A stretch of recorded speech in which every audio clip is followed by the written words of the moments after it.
से आप इतना समझ लो कि उसकी जो डिग्री होनी चाहिए, किसी वेरिएबल की डिग्री होनी चाहिए, वो होल नंबर में होनी चाहिए। किसमें होनी चाहिए? होल नंबर में। अगर मान लो मैं लिखता हूं एक्स स्क्वायर प्लस 2, तो यहाँ पे x की पावर 2 क्या है? होल नंबर है। 2 जो है होल नंबर है, ये पॉलीनोमियल होगा। आप बताओ x की पावर 1/2 प्लस 2 क्या ये पॉलीनोमियल है? यस और नो, जल्दी बताओ। x की पावर 1/2 प्लस 2 क्या ये पॉलीनोमियल है? यस और नो? अच्छा, क्यों नहीं है? क्यों नहीं है? क्योंकि यहाँ पे पावर जो है वो होल नंबर नहीं है। ये थ्योरी क्रॉस, कोई मतलब नहीं है, पेपर आ गया, इस थ्योरी का कोई यूज नहीं है। हालांकि इसकी पीडीएफ में डाल दूंगा डिस्क्रिप्शन में सेशन के बाद, ठीक है, आप पढ़ लेना, लेकिन इसका कोई रोल नहीं है, बस जो समझा रहा हूं उसको समझो बस, ठीक है। यहाँ पे ये पॉलीनोमियल नहीं है क्योंकि होल नंबर नहीं है, ठीक है। अच्छा, डिग्री कैसे देखते हैं? उसकी हाईएस्ट पावर से। अगर मैं बोलूं कि लिखा है x की power 3 plus x square plus 1, आप जरा कमेंट सेक्शन बताओ इसकी डिग्री कितनी है? इसकी डिग्री कितना है? जल्दी बताओ, इसकी डिग्री कितनी है? Sir I am your biggest fan, मेरे को लग रहा है कि मैं ज्यादा टाइम हमें वेस्ट नहीं करना, जो मेन है अब ये समझ लो। इस स्लाइड का बहुत इंपॉर्टेंट रोल है, इस स्लाइड से पेपर में जरूर आ सकता है क्वेश्चन, ठीक है। आई बस में कैसे करते हैं इस क्वेश्चन को समझो। इसमें जीरो ऑफ पॉलीनोमियल की बात की, मैं इसको अपने अंदाज में सिखाता हूं, नई स्लाइड ले लेता हूं। पॉलीनोमियल का पूरा अच्छा से कॉन्सेप्ट समझ लो फटाफट। पॉलीनोमियल में जो भी क्वेश्चन बन सकते हैं ना, वो जरा फटाफट समझ लेते हैं। देखो, एक तो जीरोस पे क्वेश्चन बनता है। किस पे? जीरोस पे। के बोलेगा भाई कि x equal to 1 is a zero of px, एक दे देगा कोई, ठीक है, x square plus x plus k. क्या बोलेगा? x इक्वल टू 1 जो है वो जीरो है इस पॉलीनोमियल का, और फाइंड के। एक तो इस टाइप का क्वेश्चन बनता है, तो इसको कैसे अटेम्प्ट करना है? थ्योरी कितनी भी पढ़ते रहो, थोड़ा न्यूमेरिकल देख लोगे, इस टाइप का काम खत्म हो जाएगा, ठीक है। तो सिंपल होता है, x की जो वैल्यू 1 है ना, उसको यहां पुट कर दीजिए और k निकाल दो। तो भाई सिंपल क्या करोगे? 1 का स्क्वायर, यहाँ पे x को 1 रख दो, तो 1 प्लस k इक्वल टू 0। तो यहां से हमें k कितना मिल जाएगा? -2। तो एक तो जीरो का कॉन्सेप्ट पता होना चाहिए, क्या होता है जीरो। और हम ये भी कह सकते हैं कि x की वैल्यू को ही हम जीरो बोलते हैं। क्या बोलते हैं? The value of x, the value of x को ही हम क्या बोलते हैं? जीरोस बोलते हैं। क्या बोलते हैं? जीरोस, x की वैल्यू को।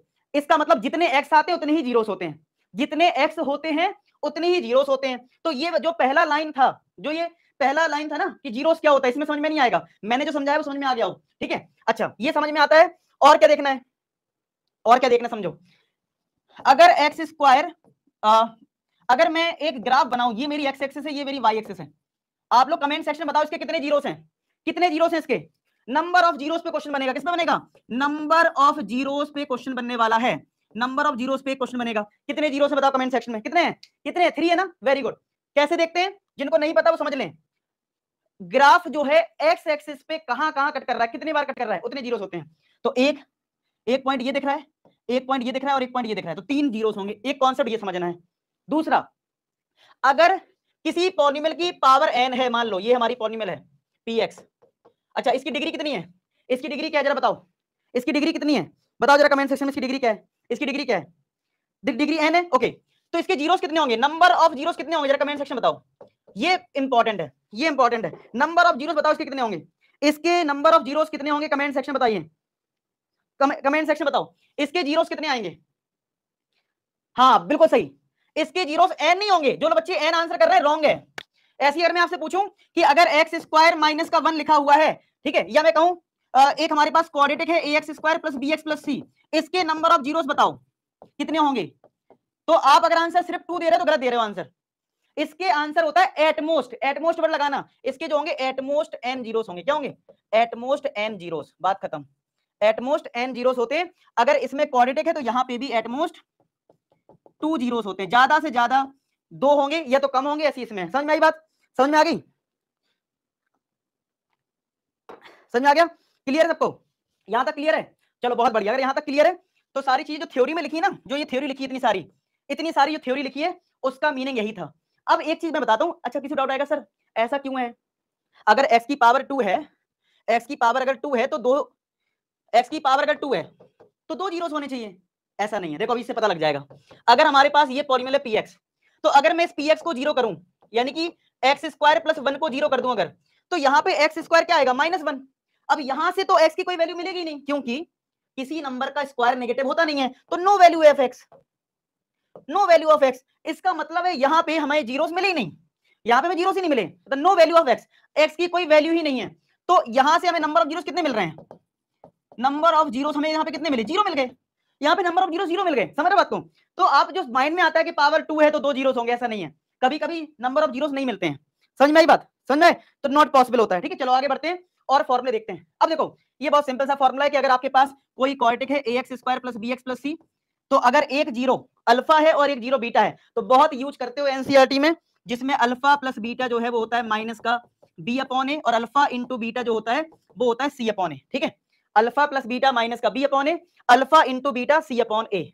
आई होप आपको ये चीज क्लियर हो गई हो। ठीक है, तो बस ये दो फॉर्मूले याद रखो कि दो फॉर्मूले कहीं यूज हो रहे हो। नेक्स्ट है फॉर्मेशन ऑफ क्वाड्रेटिक पॉलिनोमियल। क्या है? Formation of quadratic polynomial, quadratic polynomial का फॉर्मेशन। तो भाई क्या है? सिंपल, आपको फॉर्मूला लगाना है x square minus sum of zeros into x plus product of zeros. ठीक है, साथ के साथ एक के का मल्टीप्लाई जरूर कर देना। ठीक है, यहां पे भी के का मल्टीप्लाई लगा नहीं है तो यहां पे भी के का मल्टीप्लाई इस तरीके से लगा दो। ठीक है, तो ये हो गया formation of quadratic polynomial. Cubic course में नहीं है तो क्वाड्रेटिक तक आएगा, क्वाड्रेटिक तक ही आएगा, क्यूबिक तो कोर्स में ही नहीं है। ठीक है, तो ये हो गया तुम्हारा क्या सर, बहुत मुझे आपकी चैनल अभी एग्जाम के वक्त ही पता चला, तो मैं कैसे करूं बेटा? अब तो सेशन फॉलो करो बस, अब तुम कुछ वैसे नहीं कर पाओगे। ठीक है, चलो आगे बढ़े। तो ये हो गया हमारा फॉर्मेशन। अब आते हैं बेसिक कॉन्सेप्ट की बात करें तो यार, अगर मैं सीधा समझा देता हूं, अगर आपके पास एक पॉलिनोमियल है ax square plus bx plus c, अगर a की वैल्यू जीरो है तो एक अपवर्ड पैराबोला बनता है। इसको पैराबोला बोलते हैं, कहीं पूछ ले क्या बनता है? Upward parabola. क्या बनता है? Upward parabola. और अगर हम उल्टा कर दें, ये तब बनता है जब a की वैल्यू लेस देन जीरो हो, इसको बोलते हैं डाउनवर्ड पैराबोला, इसको बोलते हैं डाउनवर्ड पैराबोला। ठीक है, तो एक होता है अपवर्ड पैराबोला, एक होता है डाउनवर्ड पैराबोला। आई होप आपको ये चीज बढ़िया समझ में आई होगी। तो डाउनवर्ड पैराबोला, ठीक है, तो ये कॉन्सेप्ट हो गया।